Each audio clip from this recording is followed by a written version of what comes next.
and I thought it might continue forever and ever like this. It was really nice. It has thoroughly strengthened me now. I was like, I'm really blessed by the choir. God bless the choir. ഇന്ന് ഈ രാത്രിയിൽ convention യോഗത്തിന്റെ മധ്യേ നമുക്ക് വലിയ ഗായക സംഘത്തിന്റെ പാട്ടുകൾ കേൾക്കുവാൻ തക്കവണ്ണം ഇടയായി. ആ പാട്ടുകൾ ഞാൻ നന്നായി ആസ്വദിക്കുകയായിരുന്നു. വാസ്തവത്തിൽ ആ പാട്ടുകൾ എന്നെ വല്ലാതെ ധൈര്യപ്പെടുത്തുകയും വല്ലാതെ ശക്തിപ്പെടുത്തുകയും ചെയ്തു. ആ പാട്ടുകൾ നിന്നു പോയില്ലായിരുന്നുവെങ്കിൽ എത്ര നന്നായിരുന്നു. ആ പാട്ട് അവസാനിച്ചല്ലോ എന്നോർത്ത് ഞാൻ അല്പം ചിന്തിച്ചു പോവുകയാണ്. I'm so happy that my parents are here. And Kochumal auntie is here. Everybody are here. I'm so happy. ഞാൻ ഇന്ന് രാത്രിയിൽ ഇപ്രകാരം പ്രിയപ്പെട്ട സ്റ്റാൻലി ജോൺ അദ്ദേഹത്തിന്റെ മാതാപിതാക്കൾ ഇവിടെ ഉള്ളത് ഞങ്ങൾ വളരെ സന്തോഷിക്കുന്നു. അവരെ ഓർത്ത് ഞാൻ ദൈവത്തിന് സ്തോത്രം ചെയ്യുകയാണ്. അതുപോലെ നിങ്ങൾ എല്ലാവരും ഈ മീറ്റിംഗിൽ ഇന്ന് രാത്രിയിൽ കടന്നു വന്നതുകൊണ്ട് ഞാൻ ദൈവത്തിന് സ്തോത്രം ചെയ്യുന്നു. And I praise God for Pastor Soman. ഞാൻ പാസ്റ്റർ സോമൻ അദ്ദേഹത്തെ ഓർത്ത് ദൈവത്തിന് സ്തോത്രം ചെയ്യുകയാണ്. Pastor, like you, many will come. പാസ്റ്ററെ, അങ്ങേ പോലെ അനേകർ ഈ അന്ത്യനാളുകളിൽ ഇപ്രകാരം സത്യം കേട്ട് കടന്നു വരും. Before we start, we have to first of all thank Almighty God for such a privilege. ദൈവത്തിന് ഇപ്രകാരം വലിയൊരു ദൗത്യം നമ്മെ ഏൽപ്പിച്ചതുകൊണ്ട് ദൈവത്തിന് നമുക്ക് ആദ്യമായിട്ട് സ്തോത്രം ചെയ്യാം. All praise, honor and glory to his name and his name alone. ദൈവത്തിന് മാത്രം സർവ്വ മഹത്വവും കരേറ്റിക്കൊണ്ട് നമുക്ക് ഈ മീറ്റിംഗുകൾ ആരംഭിക്കാം. I would like to thank Union and Section personnel for giving me such a privilege. ഇപ്രകാരം ഒരു മീറ്റിംഗ് സംഘടിപ്പിക്കുവാൻ ഇടയായപ്പോൾ ഇവിടെ സംസാരിക്കുവാൻ എനിക്ക് അവസരം നൽകിയവരെ ഓർത്തും ഞാൻ ദൈവത്തിന് സ്തോത്രം ചെയ്യുന്നു. Before we begin, let's pray and I request Pastor to pray.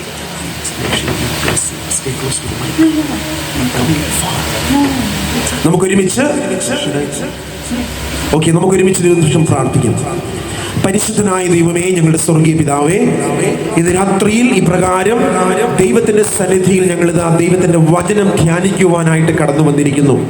അവിടുന്ന് കഴിഞ്ഞ 7 രാത്രികളിൽ ഞങ്ങളോട് സംസാരിച്ചതുപോലെ ഇന്ന് രാത്രിയിലും അവിടുത്തെ ദാസിയിലൂടെ ഞങ്ങളോട് സംസാരിക്കണമേ എന്ന് ഞങ്ങൾ പ്രാർത്ഥിക്കുന്നു. പിതാവേ, ദൈവത്തിന്റെ വചനം അത് അനേകരുടെ ഹൃദയങ്ങളെ തുളച്ചു കയറുവാൻ, അവരുടെ ജീവിതത്തിൽ അത് വലിയ മാനസാന്തരത്തിന് കാരണമായി തീരുവാൻ സ്വർഗത്തിൽ ദൈവം ഇടയാക്കണം എന്ന് ഞങ്ങൾ പ്രാർത്ഥിക്കുന്നു.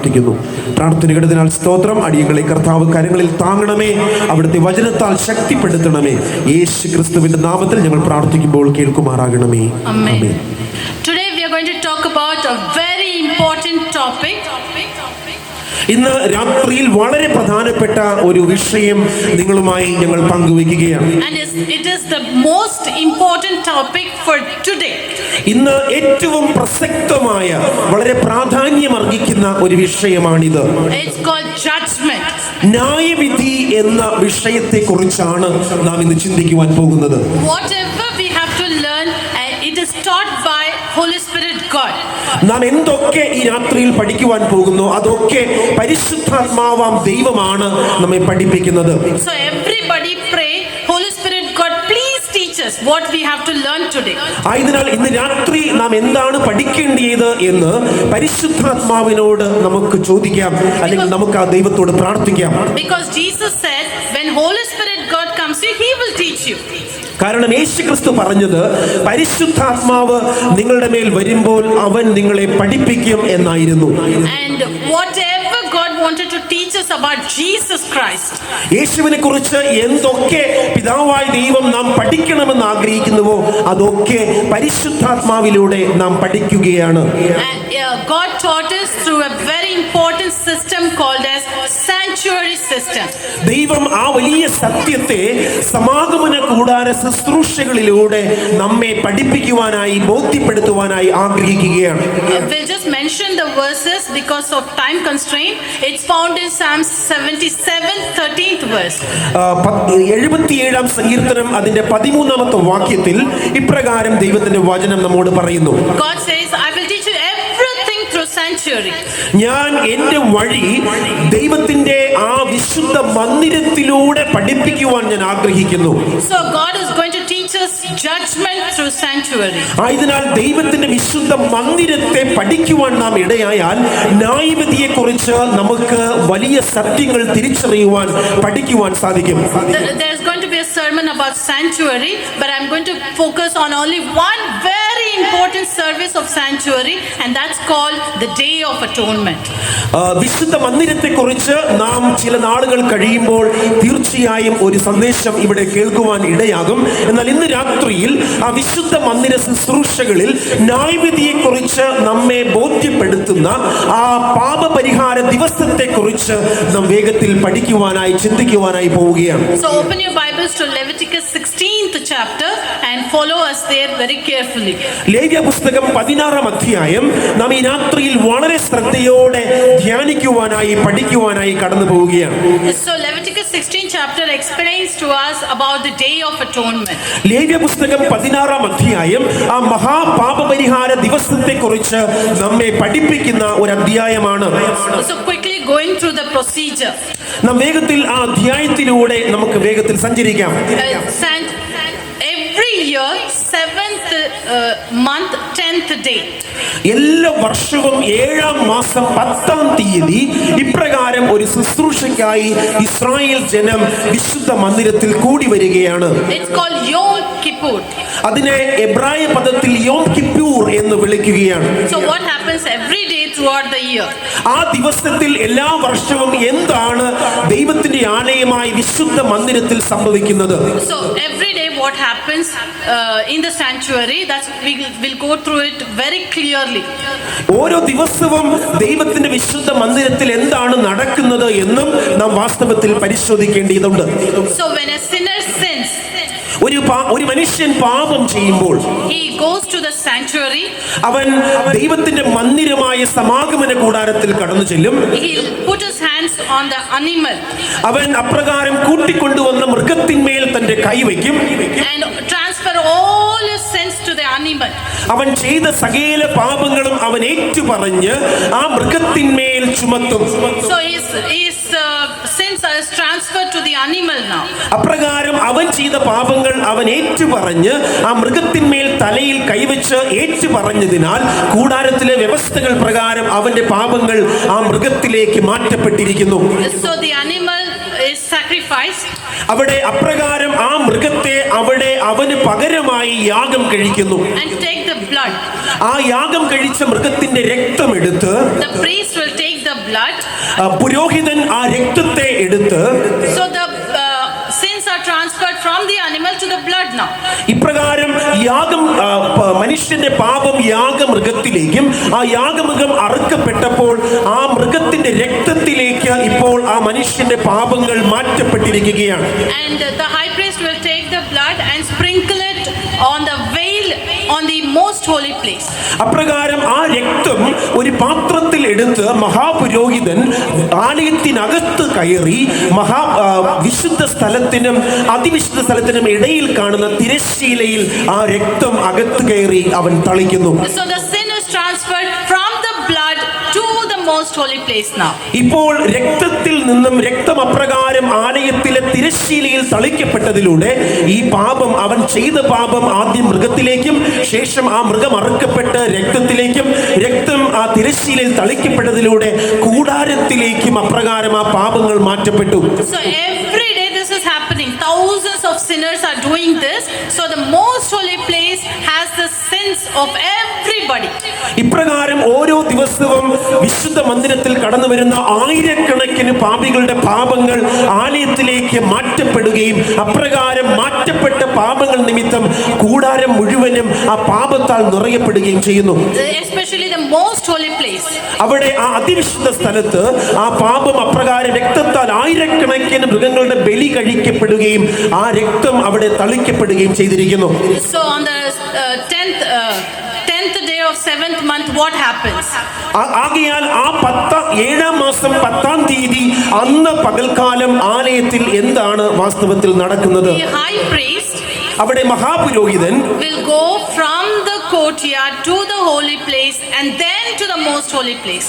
ആ ദിവസം മഹാപുരോഹിതൻ പ്രാകാരത്തിൽ നിന്നും വിശുദ്ധ സ്ഥലത്തേക്കും ശേഷം ആ ദിവസം മാത്രമായി വിശുദ്ധ സ്ഥലത്ത് നിന്നും അതിവിശുദ്ധ സ്ഥലത്തേക്ക് മഹാപുരോഹിതൻ പ്രവേശിക്കുകയും ചെയ്യുന്നു.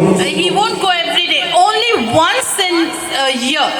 അപ്രകാരം അതിവിശുദ്ധ സ്ഥലത്തേക്ക് മഹാപുരോഹിതൻ എല്ലാ ദിവസവും കയറുകയില്ല. എന്നാൽ വർഷത്തിൽ ഒരിക്കൽ മാത്രം 7-ാം മാസം 10-ാം തീയതി വർഷത്തിൽ ഒരിക്കൽ മാത്രം മഹാപുരോഹിതൻ അതിവിശുദ്ധ സ്ഥലത്ത് പ്രവേശിക്കുന്നു. So that day what happens in Leviticus 16 chapter 29th verse, he prays for all the sins. That is what is mentioned. He will pray for all the sins that is recorded there, present there, and God will cleanse all the sins of everybody that day. ആ ദിവസം അപ്രകാരം ആ ഒരു വർഷം മുഴുവനും കൂടാരത്തിലേക്ക് മാറ്റപ്പെട്ട പാപങ്ങൾ എന്നേക്കുമായി തുടച്ചു മാറ്റുന്ന, കൂടാരത്തെ ശുദ്ധീകരിക്കുന്ന ഒരു ശുശ്രൂഷയാണ് അന്ന് പകൽക്കാലം നടക്കുന്നത്. ആ ശുശ്രൂഷയെ കുറിച്ചാണ് ലേവ്യ പുസ്തകം 16-ാം അധ്യായത്തിൽ രേഖപ്പെടുത്തിയിരിക്കുന്നത്. And Leviticus 16:30 says that day when this is happening inside, the high priest is praying and God is going to give judgment. The people outside will fast and cry and pray for their sins. ഈ ദിവസം മഹാപുരോഹിതൻ അവരുടെ സകല പാപങ്ങളും അവരുടെ സകല അശുദ്ധികളും പൂർണ്ണമായും തുടച്ചു മാറ്റുന്ന ആ ശുശ്രൂഷ മധ്യേ മഹാപുരോഹിതൻ അകത്ത് പ്രവേശിക്കുന്ന സമയത്ത് കൂടാരത്തിന് പുറത്ത്, വിശുദ്ധ മന്ദിരത്തിന് പുറത്ത് ദൈവത്തിന്റെ ജനമായ ഇസ്രായേൽ മക്കളൊക്കെയും പുറത്തു നിന്ന് അപ്രകാരം തങ്ങളെ തന്നെ ആത്മതപനം ചെയ്ത് ദൈവത്തോട് നിലവിളിക്കുന്ന ഒരു സമയമായിരിക്കും. If their name is not mentioned, if it is erased out of Israel's record, they will no more be Israelites. It was a very, very serious thing. ആ പകൽക്കാലം മഹാപുരോഹിതൻ അകത്ത് പ്രവേശിച്ച് ഏതെങ്കിലും ഒരു ഇസ്രായേൽ ജനത്തിന്റെ മനുഷ്യന്റെ പേര് പുറത്തു വന്ന് ഈ മനുഷ്യന്റെ പാപങ്ങൾ ഏറ്റുപറയപ്പെട്ടില്ല എന്ന് ഉച്ചരിക്കപ്പെട്ടാൽ അവന്റെ അവസ്ഥ വളരെ വളരെ പരിതാപകരമായിരിക്കും. അപ്രകാരം ഒരു അവസ്ഥ ഉണ്ടാകുവാൻ ഒരു ഇസ്രായേൽ ജനവും ആഗ്രഹിക്കുകയില്ല. This is just a summary of the things which I am telling. ഇത് എന്താണ് അന്ന് അവിടെ നടക്കുന്നത് എന്നതിനെ കുറിച്ച് ചെറിയൊരു രൂപം ഞാൻ നിങ്ങൾക്ക് നൽകുകയാണ്. Real Israelites, ശരിയായ ഇസ്രായേൽ ജനങ്ങൾ, and we are spiritual Israelites. നാം ഓരോരുത്തരും ആത്മീയ ഇസ്രായേലിയരും. And for us Bible is very important. നമുക്ക് വേദപുസ്തകം വളരെ പ്രധാനപ്പെട്ട ഒരു കാര്യമാണ്. From Genesis to Revelation everything is important. ഉൽപ്പത്തി മുതൽ വെളിപ്പാട് പുസ്തകം വരെ സർവ്വതും ദൈവജനത്തിന് വളരെ പ്രധാനപ്പെട്ട പുസ്തകങ്ങളാണ്. And all the things is applying for everybody here. ആയതിനാൽ നാം ഓരോരുത്തരും ആത്മീയ ഇസ്രായേൽ മക്കളായിരിക്കുകയാൽ നാം ഇന്ന് പഠിക്കുന്ന ഓരോ കാര്യങ്ങളും നമുക്ക് എല്ലാവർക്കും വളരെ പ്രധാനപ്പെട്ടവയാണ്. But God for that particular generation gives a special portion from the Bible. അപ്രകാരം ആ ഒരു ജനത്തിന് ദൈവം മനസ്സിലാക്കുവാനായി ഒരു പ്രത്യേക ഭാഗം അവർക്ക് വേദപുസ്തകത്തിൽ നൽകിയിരിക്കുന്നു. For instance, ചുരുക്കി പറഞ്ഞാൽ Adam's story is very important. ആദമിന്റെ കഥ വളരെ പ്രധാനപ്പെട്ട ഒരു കഥയാണ്. Moses, for him Red Sea was very important. മോശയ്ക്ക് ചെങ്കടൽ വളരെ പ്രധാനപ്പെട്ട ഒരു കടമ്പയായിരുന്നു. Daniel Babylon captivity was very important for him. ദാനിയേലിന് ആ ബാബിലോണിലെ പ്രവാസ ജീവിതം വളരെ പ്രധാനപ്പെട്ട ഒരു കാര്യമായിരുന്നു. So for them it is very important. For us also it is important. അപ്രകാരം ഈ പറയുന്നവർക്കൊക്കെ ആ സംഭവങ്ങൾ വളരെ പ്രധാനപ്പെട്ടവയായിരുന്നതുപോലെ നമുക്കും ഇപ്രകാരമുള്ളവയൊക്കെ പ്രധാനപ്പെട്ടവയാണ്. But we are in the history. We are in the Bible. നാം ഓരോരുത്തരും വേദപുസ്തക താളുകളിലൂടെ ജീവിക്കുകയാണ്. We are present in the Bible. നാം ഓരോരുത്തരും വേദപുസ്തക താളുകളിൽ ജീവിച്ചിരിക്കുകയാണ്. So if we miss out where we are, all the stories are of no meaning to us. നാം എവിടെയാണ് ജീവിക്കുന്നത് എന്ന കാര്യത്തിൽ വ്യക്തത വന്നില്ല എങ്കിൽ ഈ കഥകളൊക്കെ നമ്മുടെ ജീവിതത്തിൽ യാതൊരു വിധമായ അർത്ഥവുമില്ലാതെ പോകും. All the stories are important, but Daniel 7 to 12 and Revelation 12 to 14 is the most important for today's generation. ഇന്നത്തെ കാലത്തെ ജനങ്ങൾ ഏറ്റവും അധികമായി മനസ്സിലാക്കേണ്ടിയ ചില അധ്യായങ്ങളാണ് ദാനിയേൽ പ്രവാചകന്റെ പുസ്തകം 7 മുതൽ 12 വരെയും വെളിപ്പാട് പുസ്തകം 7-ാം അധ്യായം മുതൽ അവസാനം വരെയുമുള്ള ഭാഗങ്ങൾ. 12 to 14. 12 മുതൽ 14 വരെയുള്ള ഭാഗങ്ങൾ. You understand everything in the Bible? വേദപുസ്തകത്തിലെ സർവ്വതും നാം മനസ്സിലാക്കേണ്ടതുണ്ട്. After understanding, if you don't understand these chapters, then it's a waste. നാം വേദപുസ്തകത്തിലെ മറ്റെല്ലാം മനസ്സിലാക്കിയിട്ട് ഈ അധ്യായങ്ങൾ മനസ്സിലാക്കാതെ പോയാൽ നമ്മുടെ സകല മനസ്സിലാക്കലും വെറുതെയായി തീരും. I'm going to present a very, very important truth now. Please ask Holy Spirit God to make us understand this. We have to understand this. വളരെ പ്രധാനപ്പെട്ട ഒരു ആത്മീയ സത്യമാണ് ഈ രാത്രിയിൽ ഞാൻ നിങ്ങളോട് പങ്കുവയ്ക്കുന്നത്. ആകയാൽ പരിശുദ്ധാത്മാവിനോട് ദൈവമേ ഇത് വ്യക്തമായി മനസ്സിലാക്കുവാനുള്ള കൃപയും ബലവും എനിക്ക് നൽകണമേ എന്ന് നമുക്ക് പ്രാർത്ഥിക്കാം. God told us to read Daniel, Matthew 24:15. മത്തായിയുടെ പുസ്തകം 24-ാം അധ്യായം 15-ാമത്തെ വാക്യത്തിൽ ദാനിയേൽ പ്രവാചകന്റെ പുസ്തകം പഠിക്കുവാൻ തക്കവണ്ണം ദൈവം പരിശുദ്ധാത്മാവിൽ നമ്മെ ആഹ്വാനം ചെയ്യുന്നു. Revelation 1:3, Jesus says, you read this book. വെളിപ്പാട് പുസ്തകം 1-ാം അധ്യായം 3-ാമത്തെ വാക്യത്തിൽ ആ പുസ്തകം വായിക്കേണ്ടിയത്, പഠിക്കേണ്ടിയത്, പ്രമാണിക്കേണ്ടിയത് എത്രമാത്രം പ്രാധാന്യമേറിയതാണ് എന്ന് യേശു ക്രിസ്തു നമ്മോട് പറയുന്നു. If God gives a book, he gives us understanding power also.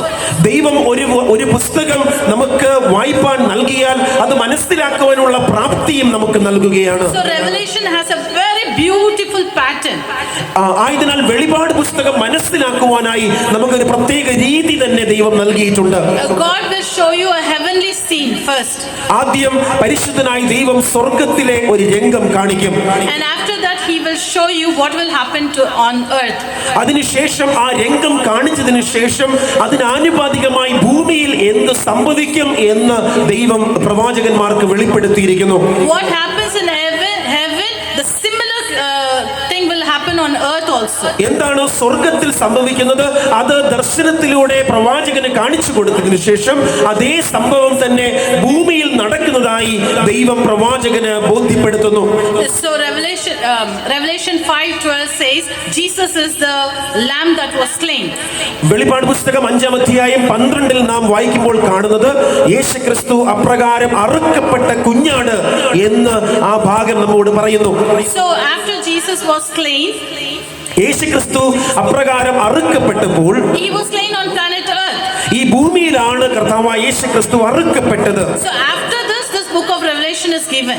അപ്രകാരം യേശുക്രിസ്തു അറുക്കപ്പെട്ടതിന് ശേഷമാണ് വെളിപ്പാട് പുസ്തകം പരിശുദ്ധനായ ദൈവം തന്റെ ദാസന് നൽകുവാനിടയായത്. So Hebrews 9th chapter first 5 verses says, എബ്രായ ലേഖനം 9-ാം അധ്യായം 1 മുതൽ 5 വരെയുള്ള വാക്യങ്ങൾ നമ്മോട് പറയുന്നത്, we have a true tent, true tabernacle, true sanctuary. നമുക്ക് ഒരു സത്യ വിശുദ്ധ മന്ദിരമുണ്ട് എന്ന് ദൈവത്തിന്റെ വചനം നമ്മെ ഓർമ്മിപ്പിക്കുന്നു. It is not made by hands. അത് മനുഷ്യ കരങ്ങളാൽ ഉണ്ടാക്കപ്പെട്ടതല്ല. We have a sanctuary. നമുക്ക് ഒരു സമാഗമന കൂടാരമുണ്ട്, ഒരു വിശുദ്ധ മന്ദിരമുണ്ട്. And we cannot imagine. 1 Corinthians 2nd chapter says we cannot imagine God's things. 1 കൊരിന്ത്യർ 2-ാം അധ്യായം നമ്മോട് പറയുന്നു ദൈവത്തിന്റെ ആ അത്ഭുതകരമായ കാര്യാദികളെ ഓർക്കുവാനോ അതിനെ മനസ്സിലാക്കുവാനോ അത് തിരിച്ചറിയുവാനോ നമുക്ക് പ്രാപ്തിയില്ല എന്ന്. But God will give us what we should know. എന്നാൽ നാം എന്താണോ മനസ്സിലാക്കേണ്ടത് അത് വ്യക്തതയോടെ മനസ്സിലാക്കുവാനുള്ള കൃപയും കരുത്തും ദൈവം നമുക്ക് നൽകുന്നു. So Revelation 1st chapter will show Jesus walking amidst candlesticks. വെളിപ്പാട് പുസ്തകം 1-ാം അധ്യായം നാം അപ്രകാരം വായിക്കുമ്പോൾ യേശുക്രിസ്തു 7 പൊൻനിലവിളക്കുകളുടെ നടുവിൽ കൂടെ നടക്കുന്നവനായി നമുക്ക് കാണുവാൻ കഴിയുന്നു. This is the heavenly scene. അത് ഒരു സ്വർഗീയ ദർശനമായിട്ടാണ് യോഹന്നാൻ കാണുന്നത്. So what happened on earth? അത് കാണുമ്പോൾ എന്താണ് അതിനാനുപാതികമായി ഭൂമിയിൽ നടക്കുന്നത്? 2nd and 3rd chapter, gospel went around, preachers preached. 2-3 അധ്യായങ്ങൾ വായിക്കുമ്പോൾ സുവിശേഷം ഈ ലോകത്തിൽ മുഴുവനും സുവിശേഷകന്മാരാലും അനവധിയായ ദാസന്മാരാലും പ്രസംഗിക്കപ്പെട്ടു, പ്രചരിപ്പിക്കപ്പെട്ടു. It was pure. അത് വളരെ ശുദ്ധിയോടെ നിഷ്കളങ്കതയോടെ നൽകപ്പെട്ടു. And the 4th and 5th chapter of Revelation shows Jesus as he had been slain in the holy place, amidst the candlesticks and the showbread. അവിടെ 4-5 അധ്യായങ്ങളിൽ യേശുക്രിസ്തുവിനെ അറുക്കപ്പെട്ടവനായി ആ നിലവിളക്കുകളുടെ നടുവിൽ നിൽക്കുന്നവനായി വിശുദ്ധ സ്ഥലത്ത് നിൽക്കുന്നവനായി ദൈവത്തിന്റെ തിരുവെഴുത്തുകൾ നമ്മെ പരിചയപ്പെടുത്തുന്നു. When he was persecuted here on planet earth, saints were killed for for the word of God. യേശുക്രിസ്തു ഈ ലോകത്തിൽ ദൈവത്തിന് വേണ്ടി കുരിശിക്കപ്പെട്ടപ്പോൾ അവന് വേണ്ടി കർത്താവായ ദൈവത്തിന് വേണ്ടി അനേക വിശുദ്ധന്മാർ ഈ ലോകത്തിൽ പീഡിപ്പിക്കപ്പെട്ടു, കൊല്ലപ്പെട്ടു. And the 8th chapter of Revelation shows Jesus as the army commander, the mighty angel. 8ാമത്തെ അധ്യായം നാം പഠിക്കുമ്പോൾ മനസ്സിലാക്കുവാൻ കഴിയുന്നത് യേശുക്രിസ്തുവിനെ ഒരു സർവ്വ സൈന്യാധിപനായി ദൈവത്തിന്റെ തിരുവെഴുത്തുകൾ നമ്മെ പരിചയപ്പെടുത്തുന്നു. And what happened on planet Earth? The kings are all about kingdoms and fighting with God's children. അതിന് ആനുപാതികമായി ഭൂമിയിൽ എന്താണ് അപ്പോൾ സംഭവിക്കുന്നത്?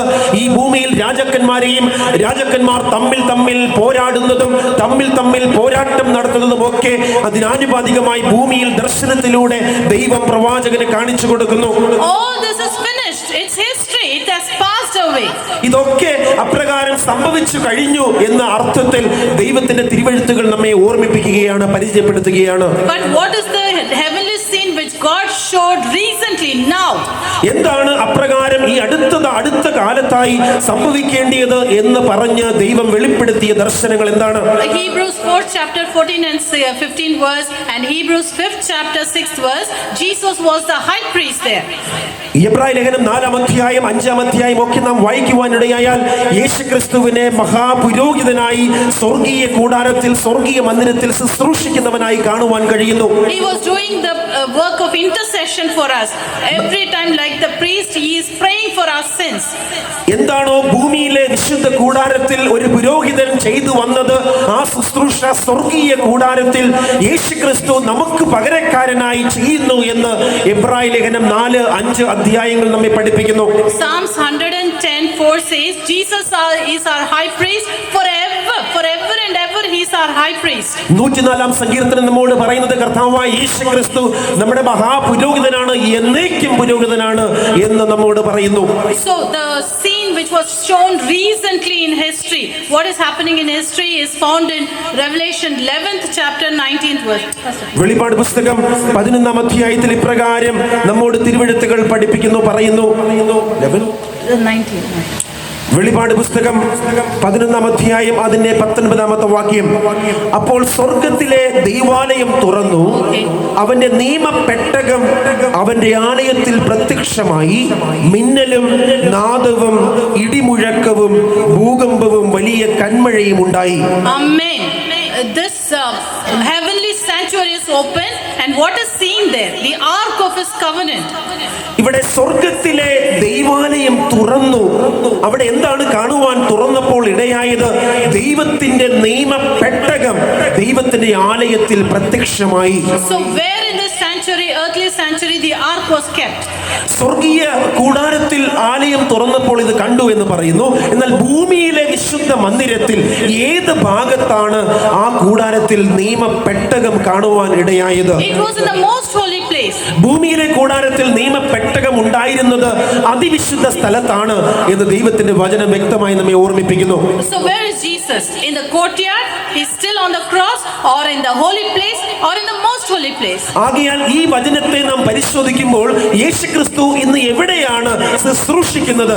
പ്രാകാരത്തിൽ ശുശ്രൂഷിക്കുകയാണോ, അതോ വിശുദ്ധ സ്ഥലത്ത് ശുശ്രൂഷിക്കുകയാണോ, അതോ അല്ല മറിച്ച് അതിവിശുദ്ധ സ്ഥലത്ത്, നിയമപെട്ടകമുള്ള സ്ഥലത്ത് യേശുക്രിസ്തു നമ്മുടെ മഹാപുരോഹിതനായി ശുശ്രൂഷിക്കുകയാണോ? Dear believers, it is Holy Spirit God teaching us that Jesus is not in the courtyard holy place, he is in the most holy place. പരിശുദ്ധാത്മാവ് നമ്മെ ഈ രാത്രിയിൽ പഠിപ്പിക്കുകയാണ്, യേശുക്രിസ്തു ഇന്ന് ഉള്ളത് പ്രാകാരത്തിലോ വിശുദ്ധ സ്ഥലത്തോ അല്ല, മറിച്ച് നിയമപെട്ടകമുള്ള ദൈവത്തിന്റെ വിശുദ്ധ മന്ദിരത്തിൽ നിയമപെട്ടകമുള്ള അതിവിശുദ്ധ സ്ഥലത്താണ് എന്ന് ദൈവത്തിന്റെ തിരുവെഴുത്തുകൾ പരിശുദ്ധാത്മാവിലൂടെ നമ്മെ പഠിപ്പിക്കുകയാണ്. The ark of God is called the mercy seat, the throne of God. ദൈവത്തിന്റെ ആ സിംഹാസനം, ആ കൃപാസനം നിയമപെട്ടകത്തിൽ അപ്രകാരം കാണപ്പെടുകയാണ്. And in Daniel 7 chapter 9 to 13 verses, the thrones were kept in places. places, and the Ancient of Days sat there, and the Son of Man came there. ദാനിയേലിന്റെ പുസ്തകം 7-ാം അധ്യായത്തിൽ നാം വായിക്കുവാൻ തക്കവണ്ണം ഇടയാകുമ്പോൾ കാണുന്നത് അവിടെ വലിയ ഒരു ന്യായവിസ്താര സഭ ഇരുന്നു, പുസ്തകങ്ങൾ തുറന്നു, ദൈവത്തിന്റെ സാന്നിധ്യം അവിടെ കാണുന്നു. അപ്രകാരം ആ ദർശനത്തെ ദാനിയേൽ 7-ാം അധ്യായത്തിൽ കാണുകയാണ്. I'm just mentioning the text. You go and refer and read and ask God to teach you. ഈ ദൈവത്തിന്റെ വചനം ഏത് ഭാഗമാണ് എന്ന് ഞാൻ പറയുകയാണ്. അത് നാം പോയി തീർച്ചയായും പരിശുദ്ധാത്മാവിനോട് പഠിപ്പിക്കാൻ ആവശ്യപ്പെടുക. It is very, very serious matter that Jesus is ministering in the most holy place, and our judgment is started. യേശുക്രിസ്തു അതിപരിശുദ്ധ സ്ഥലത്ത് വിശുദ്ധ മന്ദിരത്തിൽ നമുക്കായി ശുശ്രൂഷിക്കുകയാണ് ഒരു മഹാപുരോഹിതനായി. ആകയാൽ ആ ന്യായവിധിയുടെ ശുശ്രൂഷ ഇന്ന് സ്വർഗത്തിൽ ആരംഭിച്ചിരിക്കുകയാണ്. I'm going to just mention who is going to judge, how judgment, and what we are going to do because of judgment, and will complete this service. ഈ ശുശ്രൂഷയിൽ യേശുക്രിസ്തു ആരെയാണ് ന്യായം വിധിക്കുന്നത്, എപ്രകാരമാണ് ന്യായം വിധിക്കുന്നത്, എങ്ങനെയാണ് ന്യായം വിധിക്കുന്നത്, ഇതൊക്കെ വേഗത്തിൽ പഠിക്കുവാൻ പരിശോധിക്കുവാൻ നമുക്ക് വേഗത്തിൽ വചനത്തിലൂടെ സഞ്ചരിക്കാം. So first one, who is going to judge us? ഒന്നാമതായി ആരാണ് നമ്മെ ന്യായം വിധിക്കുന്നത്? James 4:12, God is our judge. യാക്കോബിന്റെ ലേഖനം 4-ാം അധ്യായം അതിന്റെ 12-ാമത്തെ വാക്യത്തിൽ ദൈവത്തിന്റെ തിരുവെഴുത്തിൽ നമ്മോട് പറയുന്നത് ദൈവമാണ് നമ്മുടെ ന്യായാധിപൻ എന്ന് പറയുന്നു. 2 Corinthians 5th chapter 10th verse, Jesus judgment seat is there. 2 കൊരിന്ത്യർ 5-ാം അധ്യായം 10-ാമത്തെ വാക്യത്തിൽ യേശുക്രിസ്തുവിന്റെ സിംഹാസനം ആ ന്യായവിസ്താര സഭയിൽ കാണുന്നു. And John 16th chapter 8th verse says, Holy Spirit God will teach you about judgment. യോഹന്നാന്റെ പുസ്തകം 16:8 നമ്മെ ഓർമ്മിപ്പിക്കുന്നത് പരിശുദ്ധാത്മാവ് നമ്മെ ഈ വിഷയത്തിന്മേൽ പഠിപ്പിക്കും, നമ്മെ ബോധ്യപ്പെടുത്തും എന്നത്രേ. So Father, Son, Holy Spirit, God are going to judge us. ആകയാൽ നാം ഒരു കാര്യം ആദ്യമേ മനസ്സിലാക്കേണ്ടത് ഈ ന്യായവിധിയിൽ പരിശുദ്ധാത്മാവും യേശുക്രിസ്തുവും പിതാവായ ദൈവവും ഒരുപോലെ പങ്കുള്ളവരാണ്. അവരാണ് ഈ ലോകത്തിൽ മനുഷ്യരെ ന്യായം വിധിക്കുന്നത്. We are sinners, we have sinned. നാം ഓരോരുത്തരും പാപത്തിൽ ജീവിക്കുന്നു, പാപത്തിൽ വസിക്കുന്നു, പാപികളായി കഴിയുന്നു. Whether we have repented or not repented, that is the difference between each one of us. നാം ആ പാപത്തിൽ നിന്നും മാനസാന്തരപ്പെട്ടുവോ എന്നത് ഓരോരുത്തരുടെയും ജീവിതത്തെ പരിശോധിച്ചാലേ മനസ്സിലാക്കുവാൻ കഴിയുകയുള്ളൂ. This earthly court is not different from heavenly court. ഈ ഭൂമിയിലെ ശുശ്രൂഷയും അല്ലെങ്കിൽ ഭൂമിയിലെ കോടതിയും സ്വർഗത്തിലെ കോടതിയും വലിയ വ്യത്യാസങ്ങളൊന്നുമില്ല. How God is going to judge? എപ്രകാരമാണ് ദൈവം ഈ ന്യായവിധി, ഈ ന്യായവിസ്താരം നടത്തുന്നത്? Because I'm a preacher, God is going to tell, okay, come in, I will take you inside. ഞാനൊരു വചന ശുശ്രൂഷ ചെയ്യുന്ന വ്യക്തിയായി, ഒരു പ്രാസംഗികനായതിനാൽ എന്നെ ന്യായം വിധിക്കുമ്പോൾ, ഓ നീ എന്റെ വചനം സംസാരിക്കുന്നവളാണ്, അതുകൊണ്ട് നീ അകത്ത് വന്നുകൊള്ളുക, നിനക്ക് യാതൊന്നും പരിശോധനയില്ല എന്ന് പറയില്ല. No, God treats everybody equal. ദൈവം അപ്രകാരം ആരെയും മാറ്റി നിർത്താതെ എല്ലാവരെയും ഒരുപോലെ പരിശോധിക്കുന്നു. Romans 2nd chapter says, according to our works we are going to be judged. നമ്മുടെ ഓരോരുത്തരുടെയും പ്രവൃത്തികൾ കടുത്ത വിധിയുണ്ടായി എന്ന് റോമലേഖനം 2-ാം അധ്യായം നമ്മോട് പറയുന്നു. Our thoughts, our deeds, our action is going to be judged and is going on now. ദൈവം നമ്മുടെ ചിന്തകൾ, നമ്മുടെ പ്രവൃത്തികൾ, നമ്മുടെ സകലവിധമായ നിരൂപണങ്ങൾ ഇവയൊക്കെ ന്യായവിധിയിൽ പരിശോധിക്കുന്നു. അത് പരിശോധിച്ചു കൊണ്ടിരിക്കുന്നു എന്ന് നമ്മെ തിരുവെഴുത്തുകൾ ഓർമ്മിപ്പിക്കുന്നു. Daniel 7th chapter 10th verse says, Daniel 7-ാം അധ്യായം അതിന്റെ 10-ാമത്തെ വാക്യത്തിൽ ഇപ്രകാരം പറയുന്നു, that books were opened പുസ്തകങ്ങൾ തുറന്നു, and thousands of angels were there.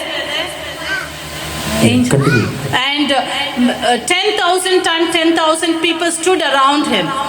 ഒരു 1000 പേർ അവനെ ശുശ്രൂഷ ചെയ്തു, 10,000 പേർ അവന്റെ മുൻപാകെ നിന്നു, ന്യായവിസ്താര സഭ ഇരുന്നു, പുസ്തകങ്ങൾ തുറന്നു. So whole universe, the entire creation is watching. സകല ജനവും സകല ലോകവും ഈ ഒരു ശുശ്രൂഷയെ വീക്ഷിക്കുകയാണ്. And we have to take this seriously, dear church. ആകയാൽ ഈ ഒരു ന്യായവിസ്താര സഭയുടെ ശുശ്രൂഷ വളരെ പ്രാധാന്യത്തോടെ, വളരെ ഗൗരവത്തോടെ നാം ഓരോരുത്തരും പരിശോധിക്കേണ്ടതാണ്, മനസ്സിലാക്കേണ്ടതാണ്. Almighty God is there records are there. പരിശുദ്ധനായ ദൈവത്തെ ആ ന്യായവിസ്താര സഭയിൽ കാണുന്നു. ആ ന്യായവിസ്താരത്തിൽ ദൈവം പുസ്തകങ്ങൾ തുറന്ന് പരിശോധിക്കുന്നു. The entire creation is watching. ഈ ലോകത്തുള്ള സകല സൃഷ്ടികളും ആ ന്യായവിസ്താരത്തെ സൂക്ഷ്മതയോടെ വീക്ഷിക്കുന്നു. Even Satan and his angels are watching. സകല മനുഷ്യരും ജനവും മാത്രമല്ല, ദുഷ്ടദൂതനായ സാത്താനും അവന്റെ അനുയായികളും ആ ന്യായവിസ്താര സഭയിലെ ശുശ്രൂഷകൾ കാണുകയാണ്, വീക്ഷിക്കുകയാണ്. I just mentioned the book's name, Book of Life, Revelation 20:12. വെളിപാട് പുസ്തകം 22:12 വാക്യത്തിൽ ജീവന്റെ പുസ്തകം എന്നൊരു പുസ്തകത്തെ കുറിച്ച് വചനം പറയുന്നു. Malachi 3:16, Book of Remembrance. ഓർമ്മയുടെ പുസ്തകം എന്ന ഒരു പുസ്തകത്തെ കുറിച്ച് മലാഖിയുടെ പ്രവചനം 3-ാം അധ്യായത്തിൽ നമ്മോട് വചനം പറയുന്നു. And Book of Sin, Jeremiah 17 chapter 1st verse. യിരെമ്യാവിന്റെ പുസ്തകം 17-ാം അധ്യായം 1-ാമത്തെ വാക്യത്തിൽ പാപങ്ങളുടെ പുസ്തകം എന്നൊരു പുസ്തകത്തെ കുറിച്ചും വചനം പരാമർശിക്കുന്നു. So books are open and everybody's name is brought in. അപ്രകാരം ഈ പറയപ്പെട്ട ഓരോ പുസ്തകങ്ങളും സ്വർഗത്തിൽ തുറക്കുകയും ആ പുസ്തകങ്ങൾ തുറന്ന് പരിശോധിക്കുകയും ചെയ്യുവാൻ തക്കവണ്ണം ദൈവത്തിന്റെ അടുക്കലേക്ക് ആ ന്യായവിസ്താര സഭയിലേക്ക് പുസ്തകങ്ങൾ കൊണ്ടുവരപ്പെട്ടു. So today Adam's long back when the judgment started and we give it a time, we are not giving it a time. The Bible showed us a time and we calculate one fine day. Pastor will teach you if you want about the time. It's a big sermon. It's 1844 judgment has started. നാം അപ്രകാരം ദൈവത്തിന്റെ തിരുവെഴുത്തുകളെ പഠിക്കുമ്പോൾ, ഈ പ്രവചനങ്ങളെ കൂടുതൽ ആഴമായി പരിശോധിക്കുമ്പോൾ, സ്വർഗത്തിൽ അപ്രകാരം ന്യായവിസ്താര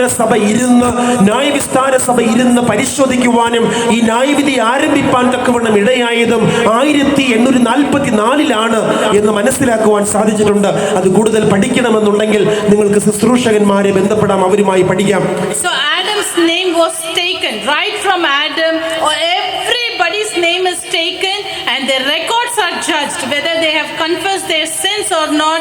If they have confessed their sins, their name will be in the book of life. അപ്രകാരം ആ ന്യായവിസ്താര സഭ ഇരുന്ന് സകല മനുഷ്യരുടെയും ജീവിതങ്ങളെ പരിശോധിച്ച് അവരെ ന്യായം വിധിക്കുവാനുള്ള പ്രവൃത്തി സ്വർഗത്തിൽ ആരംഭിച്ചപ്പോൾ ആദ്യം എടുക്കപ്പെട്ട പേരുകാരൻ ആദമിന്റെ പേരായിരുന്നു. അപ്രകാരം അതിനുശേഷം ഓരോ മനുഷ്യരായി അവർ മാനസാന്തരപ്പെട്ടവരോ ദൈവത്തിൽ വിശ്വസിക്കുന്നവരോ എന്നുള്ള കാര്യം പരിശോധിക്കാതെ ഓരോരുത്തരെയായി ദൈവം അപ്രകാരം പരിശോധിച്ചു കൊണ്ടിരിക്കുന്നു, പുസ്തകങ്ങൾ തുറന്ന്. So today judgment is continuing in heaven. ആകയാൽ ഈ നാളുകളിൽ അന്ന് ആരംഭിച്ച ആ ന്യായവിധിയുടെ ശുശ്രൂഷ സ്വർഗത്തിൽ തുടർന്നുകൊണ്ടിരിക്കുകയാണ്. The judgment has sat down. ആ ന്യായവിസ്താര സഭ ഇരുന്നു എന്നാണ് നമ്മെ ദൈവത്തിന്റെ വചനം പഠിപ്പിക്കുന്നത്.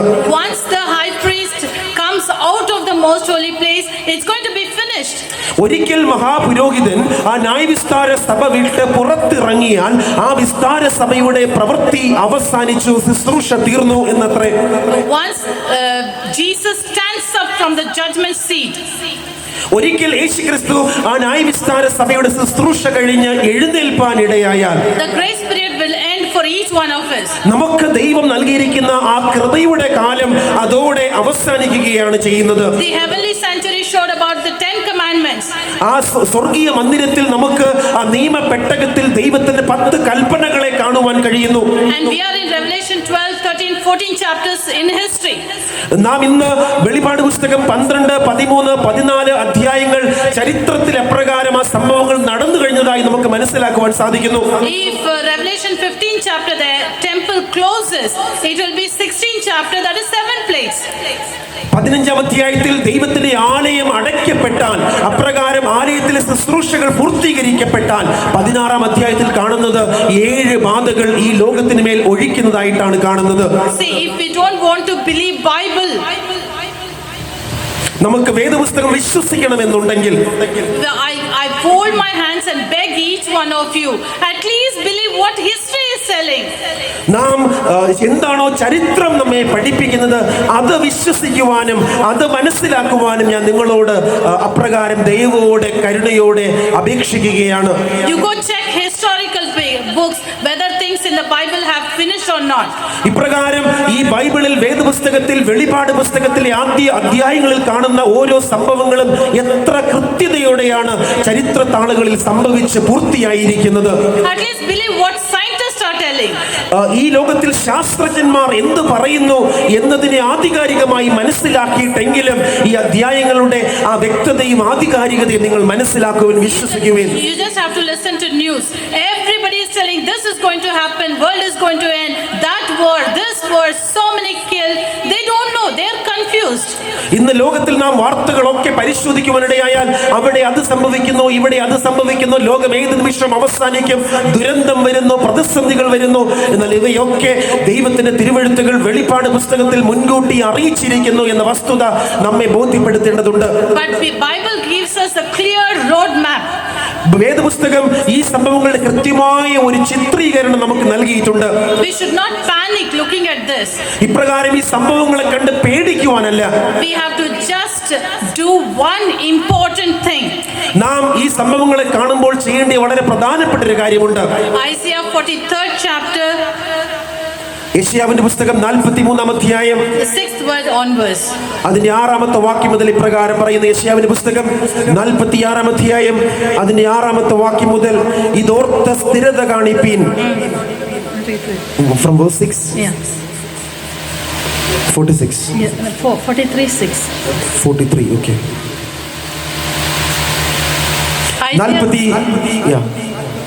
43-ാം അധ്യായം 6 മുതൽ 43 verse 6. ഞാൻ വടക്കിനോട് തരിക എന്നും തെക്കിനോട് തടുത്തു വെക്കരുത് എന്നും കൽപ്പിക്കും. ദൂരത്ത് നിന്ന് എൻ്റെ പുത്രന്മാരെയും ഭൂമിയുടെ അറ്റത്ത് നിന്ന് എൻ്റെ പുത്രന്മാരെയും എൻ്റെ നാമത്തിൽ വിളിച്ചും എൻ്റെ മഹത്വത്തിനായി സൃഷ്ടിച്ചും നിർമ്മിച്ചും ഉണ്ടാക്കിയും ഇരിക്കുന്ന ഏവരെയും കൊണ്ടുവരിക എന്നും ഞാൻ കൽപ്പിക്കും. കണ്ണുണ്ടായിട്ടും കുരുടന്മാരായും ചെവിയുണ്ടായിട്ടും ചെകിടന്മാരായും ഇരിക്കുന്ന ജനത്തെ പുറപ്പെടുവിച്ച് കൊണ്ടുവരുവീൻ. സകല ജാതികളും ഒന്നിച്ചു കൂടട്ടെ, വംശങ്ങൾ ചേർന്ന് വരട്ടെ. അവരിൽ ആർ ഇത് പ്രസ്താവിക്കുകയും പണ്ട് പ്രസ്താവിച്ചത് കേൾപ്പിച്ചു തരികയും ചെയ്യുന്നു. അവർ നീതീകരിക്കപ്പെടേണ്ടതിന് സാക്ഷികളെ കൊണ്ടുവരട്ടെ. അവർ കേട്ടിട്ട് സത്യം തന്നെ എന്ന് പറയട്ടെ. So God is telling, when you hear the word of God, you should know it is truth. ദൈവത്തിന്റെ വചനം പറയുകയാണ്, ഇപ്രകാരം ഈ സംഭവങ്ങൾ നടക്കുന്നത് കാണുമ്പോൾ ദൈവത്തിന്റെ വചനം സത്യം തന്നെ എന്ന് പറയുവാൻ അപ്രകാരം ജാതികൾ ഇടയായി തീരുമെന്നത്രേ. Jesus or God does everything in time. ദൈവം എല്ലാം കൃത്യ സമയത്ത് നിവർത്തിക്കുന്ന ഒരു ദൈവമാണ്, ചെയ്യുന്ന ഒരു ദൈവമാണ്. He ministered 3.5 years. It is 3.5 years only. ദൈവം അപ്രകാരം ഈ ഭൂമിയിൽ യേശുക്രിസ്തുവിന്റെ ശുശ്രൂഷ കാലയളവ് 3.5 വർഷമാണെന്ന് പറഞ്ഞു. കൃത്യമായി 3.5 വർഷം ആ ശുശ്രൂഷ യേശു ചെയ്യുവാനിടയായി. Genesis 6th chapter, Holy Spirit God will work 120 years and that's it. ഉൽപ്പത്തി പുസ്തകം 6-ാം അധ്യായത്തിൽ പരിശുദ്ധാത്മാവ് ജനത്തോട് വാദിപ്പാൻ 120 വർഷം പറഞ്ഞു. അത് കൃത്യമായി ആ 120 വർഷം ആ പ്രവൃത്തി ചെയ്യുവാനും ഇടയായി തീർന്നു. Now grace period is on, judgment is on, and God is pleading with each one of us, change our lives. ആകയാൽ ഈ ന്യായവിധിയുടെ സമയത്ത് ദൈവം ന്യായവിസ്താര സഭ ഇരുന്ന് ഓരോ മനുഷ്യരെയും ന്യായം വിസ്തരിക്കുന്ന, ന്യായം വിധിച്ചുകൊണ്ടിരിക്കുന്ന ഈ സമയത്ത് ദൈവം കൃപയെ നമുക്ക് നൽകിയിരിക്കുന്നു. ഈ കാലത്ത് അപ്രകാരം മാനസാന്തരപ്പെട്ട് ദൈവത്തിലേക്ക് മടങ്ങുവീൻ എന്ന് ദൈവം തന്റെ വചനത്തിലൂടെ നമ്മോട് ആഹ്വാനം ചെയ്യുന്നു. Malachi 3rd chapter, the 3rd verse and 2nd and 3rd verse says, God is willing to purify us. മലാക്കിയുടെ പുസ്തകം 3-ാം അധ്യായം 2-3 വാക്യങ്ങൾ പറയുന്നത്, അവൻ വരുന്ന ദിവസത്തെ ആർക്ക് സഹിക്കാം? അവൻ പ്രത്യക്ഷനാകുമ്പോൾ ആർ നിലനിൽക്കും? അവൻ ഊതിക്കഴിക്കുന്നവന്റെ തീ പോലെയും അലക്കുന്നവന്റെ ചാരവെള്ളം പോലെയും ആയിരിക്കും. അവൻ ഊതിക്കഴിക്കുന്നവനെ പോലെയും വെള്ളി ശുദ്ധി വരുത്തുന്നവനെ പോലെയും ഇരുന്നു കൊണ്ട് ലേവി പുത്രന്മാരെ ശുദ്ധീകരിച്ച് പൊന്നുപോലെയും വെള്ളി പോലെയും നിർമ്മലീകരിക്കും. അങ്ങനെ അവർ നീതിയിൽ യഹോവയ്ക്ക് വഴിപാടർപ്പിക്കും. So when God is giving us yet another opportunity, judgment has begun. So may God bless us to make a decision today. ആകയാൽ ന്യായവിധിയുടെ ഈ നാളുകളിൽ സ്വർഗത്തിലെ ന്യായവിസ്താര സഭ ഇരുന്ന് സർവ്വരെയും പരിശോധിക്കുന്ന ഈ നാളുകളിൽ ഈ സമയത്തെ അപ്രകാരം പാഴാക്കാതെ, അതിനെ അവഗണിക്കാതെ ആ സമയത്തെ തക്കത്തിൽ ഉപയോഗിച്ച് ദൈവത്തെക്കുറിച്ച് മനസ്സിലാക്കി ദൈവത്തിന്റെ അടുക്കിലേക്ക് മാനസാന്തരത്തോടെ മടങ്ങി വരുവാൻ, കടന്നു വരുവാൻ നമുക്ക് ദൈവം വലിയ അവസരങ്ങളെ നൽകുകയാണ് ഈ നാളുകളിൽ. Learn these things nicely, and time is coming where you cannot talk about these things. So learn nicely and try to share it with everybody. ആകയാൽ ഈ നാളുകളിൽ നമുക്ക് വലിയ അവസരങ്ങളെ കർത്താവ് നൽകുമ്പോൾ അതിനെ പാഴാക്കാതെ മാനസാന്തരപ്പെടുവാനും നമ്മുടെ ജീവിതങ്ങളെ ക്രമപ്പെടുത്തുവാനും അവസരം ലഭിക്കുമ്പോൾ അതിനു വേണ്ടി അവസരങ്ങളെ നാളേക്കാക്കി വെക്കാതെ വേഗത്തിൽ അവസരങ്ങളെ ഉപയോഗിച്ചുകൊണ്ട് ദൈവത്തിന്റെ ന്യായവിസ്താരത്തിൽ നന്മ പ്രാപിക്കുവാൻ തക്കവണ്ണം നമുക്ക് ഈ നാളുകളെ വിനിയോഗിക്കാം. Daniel 12 chapter 1st verse says, when Michael stands up, there's going to be a great time of tribulation. He has sat down to judge, he will soon stand up. Daniel പ്രവാചകന്റെ പുസ്തകം 12-ാം അധ്യായം 1-ാമത്തെ വാക്യത്തിൽ നമ്മോട് ദൈവത്തിന്റെ വചനം പറയുന്നത്, ദാനിയേൽ പ്രവാചകന്റെ പുസ്തകം 12-ാം അധ്യായം അതിന്റെ 1-ാമത്തെ വാക്യത്തിൽ ഇപ്രകാരം പറയുന്നു, ആ കാലത്ത് നിന്റെ സ്വജാതിക്കാർക്ക് തുണ നിൽക്കുന്ന മഹാപ്രഭുവായ മീഖായേൽ എഴുന്നേൽക്കും. ഒരു ജാതി ഉണ്ടായതു മുതൽ ഈ കാലം വരെ സംഭവിച്ചിട്ടില്ലാത്ത കഷ്ടകാലമുണ്ടാകും. But the good news is, എന്നാൽ നല്ല വാർത്ത എന്തെന്നാൽ, in the judgment, ന്യായവിധിയുടെ ആ നാളിൽ the judge and the advocate, everybody is your father and my father.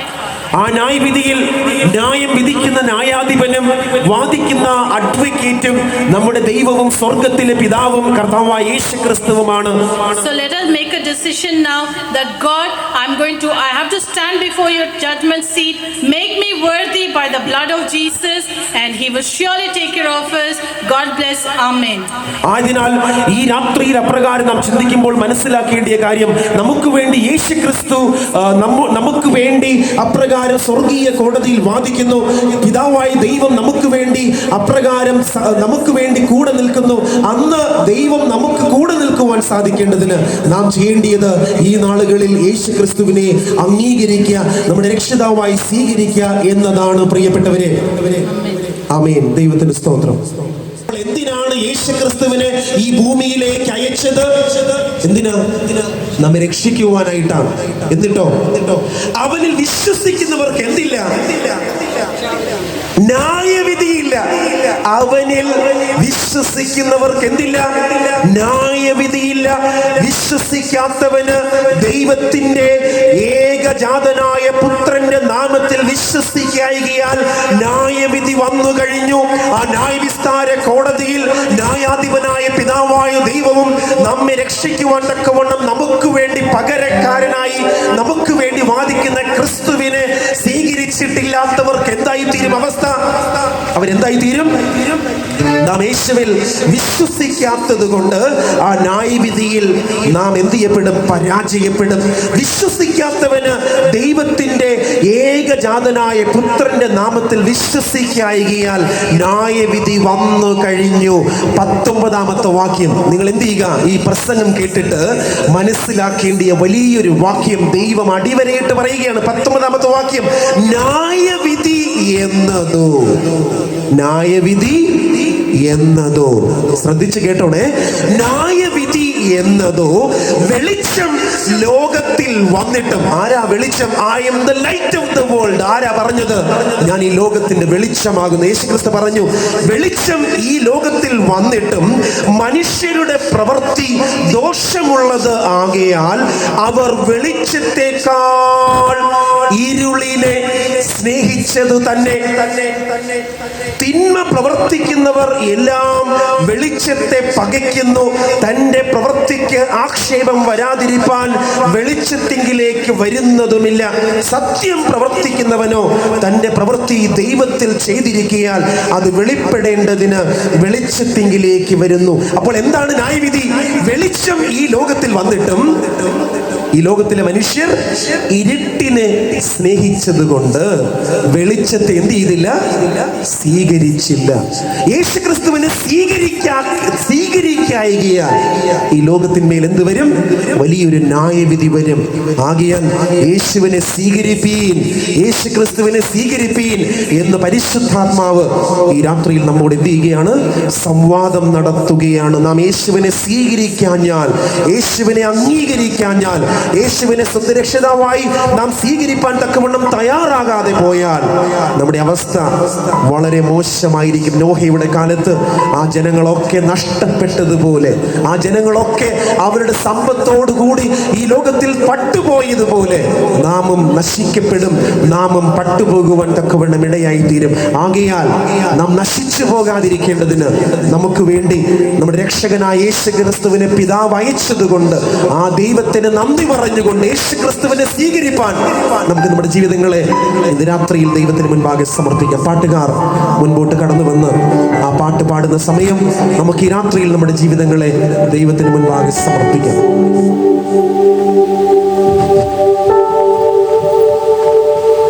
നമുക്ക് എല്ലാവർക്കും ചേർന്ന് അറിയാവുന്ന ഗാനമാണ് സിയോൻ പാട്ടിലെ 94-ാമത്തെ പാട്ട്, ശാലേം രാജൻ വരുന്നൊരു ധ്വനികൾ എന്നുള്ള ഗാനം നമുക്ക് എല്ലാവരും ചേർന്ന് പാടി പ്രത്യാശയോടുകൂടി പാടി തീർന്നു.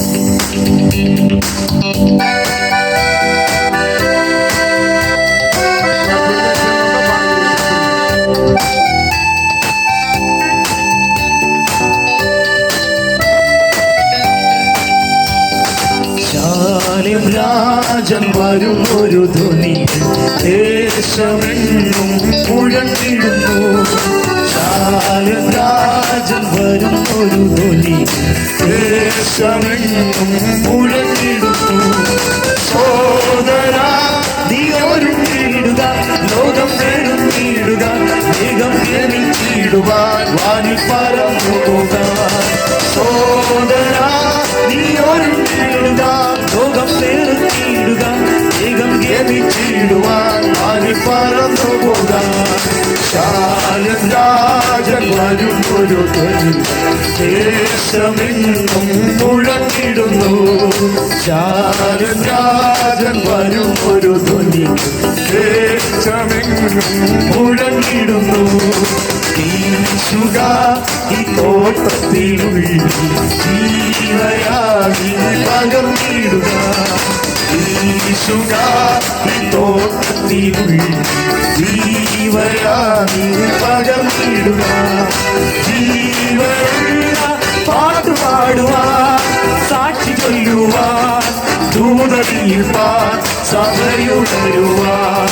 ജീവനുള്ള പാട്ടുപാടുവാൻ, സാക്ഷി ചൊല്ലുവാൻ, ദൂതീർപ്പാൻ, സഭയുണരുവാൻ.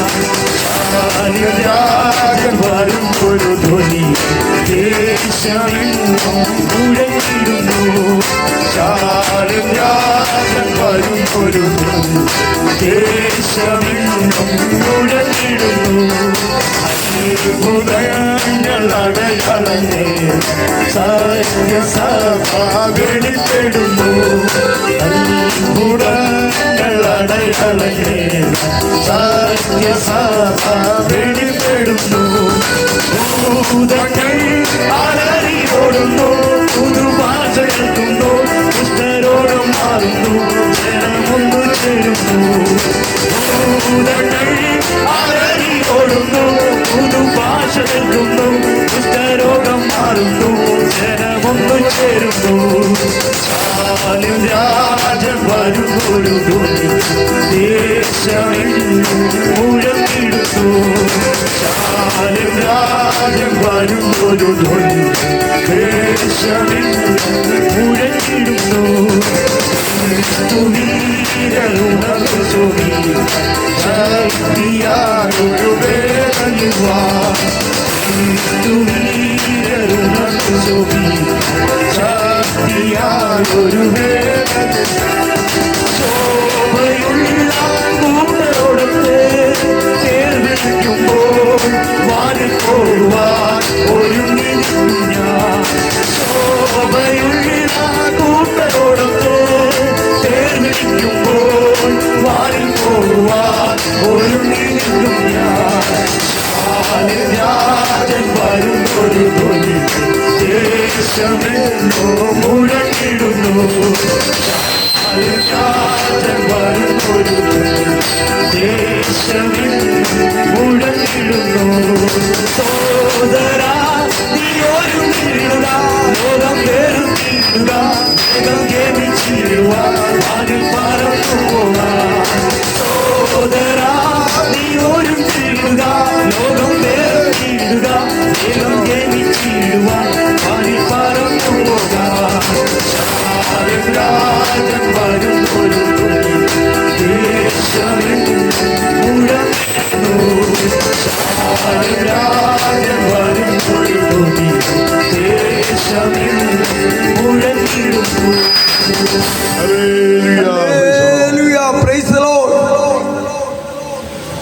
നമുക്കൊരു നിമിഷം നമ്മളെ തന്നെ ദൈവകരങ്ങളിൽ ഏൽപ്പിക്കാം. ഈ രാത്രി വളരെ വ്യക്തമായി ദൈവത്തിൻ്റെ ആത്മാവ് പറഞ്ഞല്ലോ, ന്യായവിധി ദൈവഗ്രഹത്തിൽ ആരംഭിപ്പാൻ സമയമായി. അത് നമ്മിൽ തുടങ്ങിയാൽ ദൈവത്തിൻ്റെ വചനം അനുസരിക്കാത്തവൻ്റെ ഗതി എന്താകും? നീതിമാൻ പ്രയാസേന രക്ഷ പ്രാപിക്കുന്നുവെങ്കിൽ അഭക്തൻ്റെയും പാപിയുടെയും ഗതി എന്താകും? ഇന്നു രാത്രി സമാഗമന കൂടാര ശുശ്രൂഷയുടെ മാനദണ്ഡം, ആമീൻ, മനുഷ്യന്റെ പാപമാസകലം മൃഗത്തിന്മേൽ ചുമത്തി അതിനെ യാഗമായി അർപ്പിക്കുമ്പോൾ അതിൻ്റെ രക്തമെടുത്ത് ആമീൻ തളിക്കപ്പെടുമ്പോൾ അതെ ആ സമാഗമന കൂടാര ശുശ്രൂഷയോടുകൂടെ അവൻ്റെ പാപങ്ങൾ ഒന്നടങ്കം മായ്ച്ചു കിട്ടി. അതിനുശേഷം അവനൊരു പുതിയ സൃഷ്ടിയായി പുറത്തു വരികയാണ്.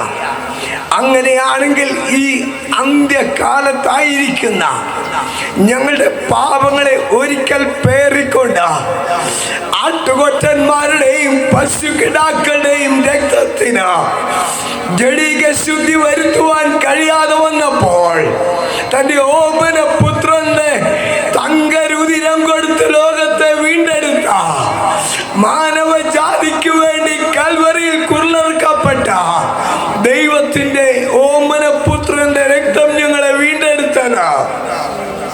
കർത്താവേ, ആദാമിൽ എല്ലാവരും മരിക്കുന്നത് പോലെ ക്രിസ്തുവിൽ എല്ലാവരും ജീവിപ്പിക്കപ്പെടും.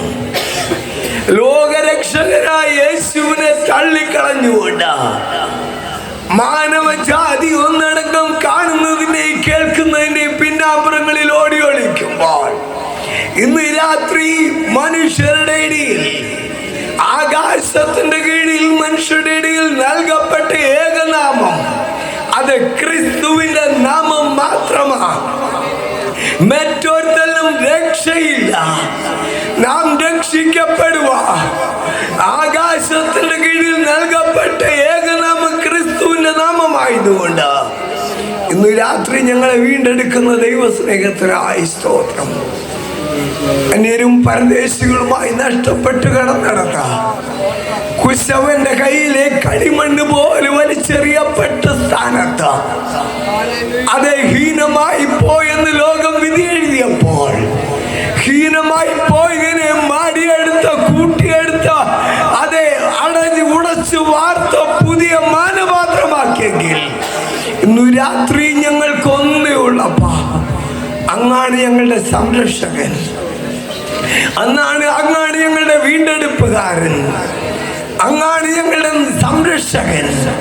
അങ്ങേ പോലെ ആരുമില്ല പിതാവേ, അങ്ങേ പോലെ ആരുമില്ല പിതാവേ. പെറ്റതള്ള തന്റെ കുഞ്ഞിനെ മറന്നാലും മറക്കത്തില്ലെന്ന് പറഞ്ഞ മാനവജാതിയുടെ ദൈവം യേശുവാണ്. ഇന്നു രാത്രി ജനം തിരിച്ചറിയട്ടെ. കർത്താവേ, ആചാരങ്ങളും അനുഷ്ഠാനങ്ങളും ഒക്കെ ഏറെയുള്ള കേരളത്തിന്റെ മണ്ണിൽ നിത്യനായ ദൈവത്തെ ഉയർത്തുവാൻ ഈ കൺവെൻഷൻ പന്തലിനെ മുഖാന്തരമാക്കിയത് കൊണ്ട് സ്തോത്രം. നിർണയൻ കൺവെൻഷന്റെ കർത്താവ് ഈ ദിവസവും അവിടുന്ന് ഇടപെട്ടത് ഓർത്ത് സ്തോത്രം. പ്രത്യേകിച്ച് വചന ശുശ്രൂഷിച്ച പ്രിയപ്പെട്ട ദാസി ദൈവങ്ങളിൽ ഏൽപ്പിക്കട്ടെ. കർത്താവെ, അനേകം മർമ്മങ്ങൾ അടിയങ്ങൾക്ക് ഗ്രഹിക്കത്തക്കവണ്ണം അതേ വാരിക്കോരി തരുവാൻ പ്രിയപ്പെട്ടവരുടെ കരങ്ങളിൽ അവിടുന്ന് ഏൽപ്പിച്ചത് ഓർത്ത് സ്തോത്രം. അത് ട്രാൻസ്ലേറ്റ് ചെയ്യുവാൻ പ്രിയപ്പെട്ട ദാസനെ ഒരുക്കിയത് കൊണ്ട് സ്തോത്രം. കർത്താവെ, ഇന്നു രാത്രി വചനം കേട്ടിട്ട് തങ്ങളെ തന്നെ ചതിക്കുന്നവരാകാതെ അത് കേട്ട് പ്രവർത്തിക്കുന്നവരായി തീരുവാൻ ഞങ്ങളെ സഹായിക്കണമേ. ഇത്രത്തോളം പേർക്ക് ഇവിടെ കടന്നു വരുവാൻ ഇടയായല്ലോ. അവൻ ബലമുള്ളതിനെ ലജ്ജിപ്പിക്കുവാൻ ഭൂമിയിൽ ബലഹീനമായത് തെരഞ്ഞെടുത്തത് കൊണ്ട് സ്തോത്രം.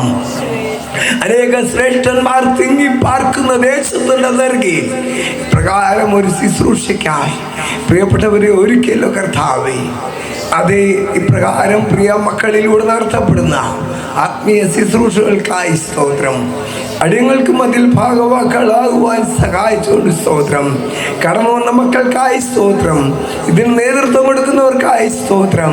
കർത്താവെ ഉച്ചഭാഷണി അത് പ്രവർത്തിപ്പിക്കുന്ന മക്കൾക്കായി സ്തോത്രം. മറ്റ് കടന്നു വന്ന എല്ലാ പ്രിയപ്പെട്ടവർക്കുമായി സ്തോത്രം. ഞങ്ങളുടെ മടക്ക യാത്രയിലും ദൈവ സാന്നിധ്യം ഞങ്ങളോട് കൂടിയിരിക്കണം. ശുശ്രൂഷകളെ പൂർവാധികമായി ബലപ്പെടുത്തണം. രാജ്യത്തിൻ്റെ സുവിശേഷം സകല ജാതികൾക്ക് സാക്ഷ്യമായി ഈ ലോകത്തിൽ പ്രസംഗിക്കപ്പെടേണ്ടതായിട്ടുള്ളത് കൊണ്ട് തൻ്റെ മക്കളിലൂടെ കേൾപ്പിക്കപ്പെടുന്ന നല്ല ആലോചന ഈ ദേശത്തിൻ്റെ വിടുതലിന് നന്മയ്ക്ക് കാരണമാക്കണമേ. പ്രാർത്ഥന കേട്ടതുകൊണ്ട് സ്തോത്രം. മാനവും മഹത്വവും അങ്ങേക്ക് അർപ്പിക്കുന്നു പിതാവേ. യേശു ക്രിസ്തുവിൻ്റെ വലിയേറിയ നാമത്തില് ഏറ്റവും താഴ്മയടികൾ അപേക്ഷിക്കുമ്പോൾ കരുണയുള്ള ദൈവമേ കൃപയോടെ ആ ജനങ്ങൾക്ക് മാറാകണമേ. ആമേൻ. സ്വർഗസ്ഥനായ ഞങ്ങളുടെ പിതാവേ, തിരുനാമം വിശദീകരിക്കപ്പെടണമേ. തിരുരാജ്യം വരണമേ. തിരുയിഷ്ടം സ്വർഗത്തിലെ പോലെ ഭൂമിയിലും ആകണമേ. ഞങ്ങൾക്ക് ആവശ്യമുള്ള ആഹാരം ഞങ്ങൾക്ക് തരണമേ. ഞങ്ങളുടെ കടക്കാരോട് ഞങ്ങൾ ക്ഷമിച്ചിരിക്കുന്നത് പോലെ ഞങ്ങളുടെ പാപക്കടങ്ങളെയും ഞങ്ങളോട് ക്ഷമിക്കണമേ. ഞങ്ങളെ പരീക്ഷയിൽ പ്രവേശിപ്പിക്കാതെ സകലദോഷം നിങ്ങളുടെ വിക്കുമാറാകണമേ. എന്തുകൊണ്ടെന്നാൽ രാജ്യവും ശക്തിയും മഹത്വവും എന്നേക്കും അവിടത്തേക്കുള്ളതല്ലോ. ആമേൻ. സകല ബുദ്ധിയെയും കവിയുന്ന പിതാവായ ദൈവത്തിന്റെ സ്നേഹവും കർത്താവായ യേശു ക്രിസ്തുവിന്റെ കൃപയും ആശ്വസിപ്പിക്കുന്ന പരിശുദ്ധാത്മാവിന്റെ നിരന്തരമായ കാവലും കൂട്ടായ്മയും സഹവാസവും കർത്താവിൽ പ്രിയമുള്ളവരെ നമ്മുടെ എല്ലാവരുടെ മേലും, പ്രത്യേകിച്ച് ഈ നിരണം ദേശത്തിന്റെ മേലും ഇന്ന് മുതൽ എന്നേക്കും കാലാവസാനത്തോളം വരെയും കൂടിയിരിക്കുമാറാകണമേ. ആമേൻ. ആമേൻ. ഹല്ലേലൂയ. ഹല്ലേലൂയ.